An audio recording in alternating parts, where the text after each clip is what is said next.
Mike, check. Rush Limbaugh gets no love from the Indianapolis Colts. That story tops our 2-minute drill tonight. Fox News contributors Marc Lamont Hill and Monica Crowley. U.S. News and World Report's Rick Newman and WallStreetJournal.com host of the News Hub web show, Kelsey Hubbard.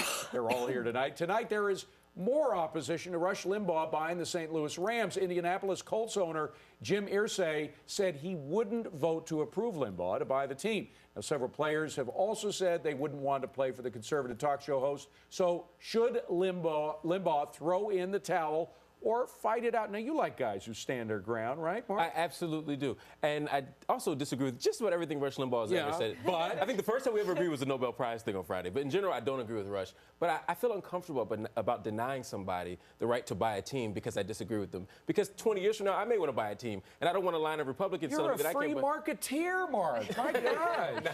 No, that's a basic free market principle. For me, it's a free speech issue for me. Yeah, well, speech is property. Yeah, and look, Rush is a friend of mine, so open disclosure about that. And I think he would be a great team owner. He's got a real passion for the NFL, a real passion for this game.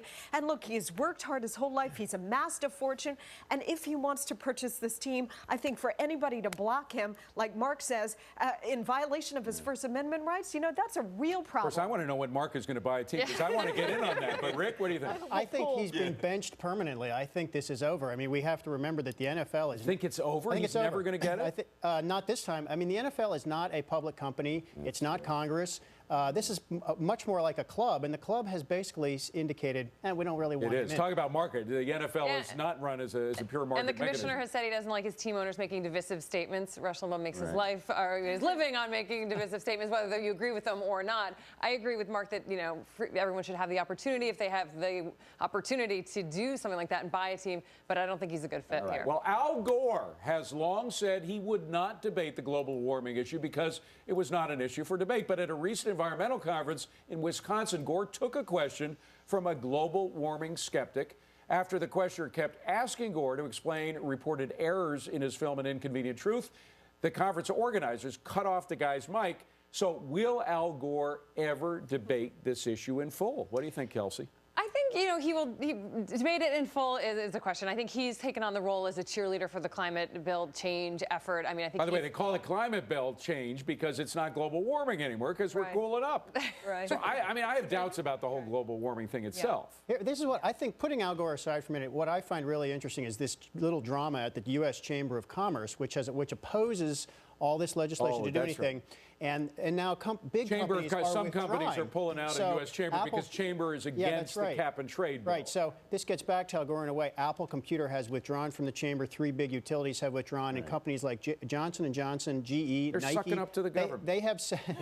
I think they're actually sucking up to their customers is what they're doing. Well, there may be some of which that I think indicates that there's a shift in the winds. I mean, you know, big business usually is or it might indicate that they're a step behind the customers. I don't know. Well, right. And when you look at the science over the last decade, the Earth has actually been gradually cooling, not getting warmer. So look, if Al Gore really feels that strongly about the science that he is relying on, are you denying global warming? I am saying that it still a lot of people are denying that, but Mark, you scientific argument. You like debate. The thing I love about you, Mark, you and I disagree on a lot of things, but you're willing to debate anything. Right. Why shouldn't Al Gore do the same? Well, I think Al Gore can do the same, but he doesn't. I don't think he has an obligation to do the same. He's a cheerleader. He's trying to push an agenda. He spent an entire career in politics debating and pushing and fighting. He didn't do such a good job at that. I think being a cheerleader is his job. Let his minions do that. Let other people. But even they won't do it. Nobody who stands on that side of the debate will needs debate to do it. I don't think it's Al Gore's responsibility, particularly these public talks, but someone needs to hold this out because as long as people keep putting this bad information. All right. Thank you very much. Well, the new Michael Jackson single released just days ago,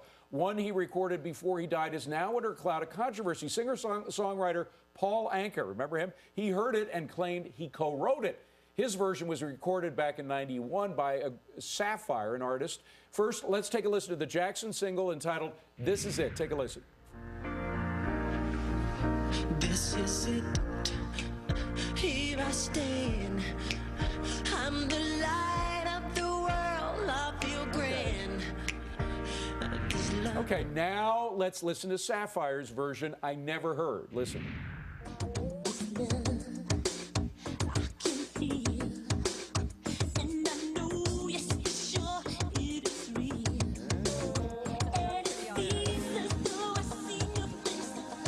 Well, if it sounds obvious to you, it apparently did to the Jackson estate. Late today, the estate of Michael Jackson agreed to give Anka 50% of the songwriter royalties from This Is It and a co-writing credit. But my question is, how many more songs are there out there? They used to do this back in the 50s, particularly with black songwriters who had their songs usurped by a lot of the white recording artists. Absolutely. There's a whole tradition of this. But now in the last 10 years with hip-hop music, there are a lot of people who had their work sampled or otherwise interpolated and didn't get credit. So what you might see now is another rush for people to claim their money, and it's a good thing. Yeah. Well, it's good that they. Of course, the racial roles are reversed now. It's a black artist taking from a white artist. Exactly, but it's good that they nipped this in the bud early on. They didn't let this drag on or get into litigation. Paul Anka said, "Look, I'm accepting their explanation. This was just an oversight." We got to run, folks.